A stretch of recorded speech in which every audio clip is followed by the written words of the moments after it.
અર્જુન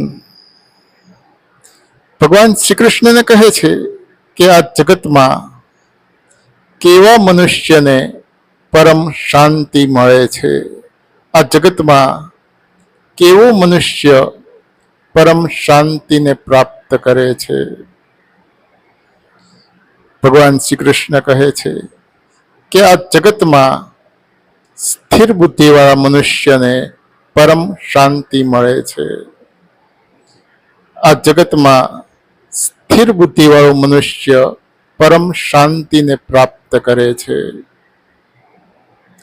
જેમ ઘણી બધી નદીઓનું પાણી સમુદ્રમાં ઠલવાય છે, છતાં સમુદ્ર પોતાની મર્યાદા છોડતો નથી, એવી જ રીતે આ સ્થિર બુદ્ધિવાળા મનુષ્યમાં બધા જ સુખ ભોગ વિકારને ઉત્પન્ન કર્યા વગર સમાઈ જાય છે અને એને પરમ શાંતિની પ્રાપ્તિ થાય છે. જ્યારે ભોગની ઈચ્છા રાખનાર મનુષ્યને ક્યારેય શાંતિ મળતી નથી. ભોગની ઈચ્છા રાખનારો મનુષ્ય હંમેશા અશાંત રહે છે. હવે સાંભળ, ભગવાન શ્રી કૃષ્ણ અર્જુનને કહે છે કે હવે સાંભળ, જે મનુષ્ય મારામાં તન્મય રહે છે આવા મનુષ્યની બુદ્ધિ સ્થિર થાય છે, અને જેની બુદ્ધિ સ્થિર છે એવા મનુષ્યને પરમ શાંતિની પ્રાપ્તિ થાય છે. માટે અર્જુન, મારા થકી જ પરમ શાંતિની પ્રાપ્તિ થાય છે. ભગવાન શ્રી કૃષ્ણ અર્જુનને કહે છે કે મારા થકી જ પરમ શાંતિની પ્રાપ્તિ થાય છે. અર્જુન ભગવાન શ્રી કૃષ્ણને કહે છે કે તમે કર્મ કરતા જ્ઞાનને શ્રેષ્ઠ માનો છો, જ્ઞાનને વધારે મહત્વ આપો છો, તો પછી મને યુદ્ધ કરવાનું, આવું ભયાનક કર્મ કરવાનું શા માટે કહો છો? તમે ક્યારેક જ્ઞાનના વખાણ કરો છો કે જ્ઞાન શ્રેષ્ઠ છે, તો ક્યારેક કર્મના વખાણ કરો છો કે કર્મ શ્રેષ્ઠ છે.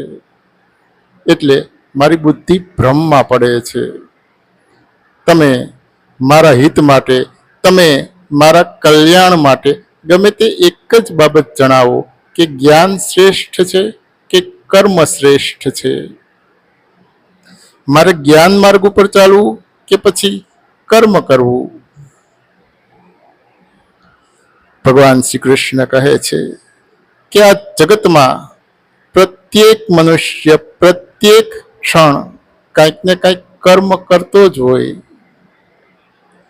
જ્યારે મનુષ્ય શાસ્ત્રમાં કહ્યા છે એ પ્રમાણે શુભ કર્મો કરે છે, શાસ્ત્રમાં કહ્યા છે એ પ્રમાણે સારા કર્મો કરે છે, ત્યારે ધીમે ધીમે એનું અંતઃકરણ શુદ્ધ થાય છે.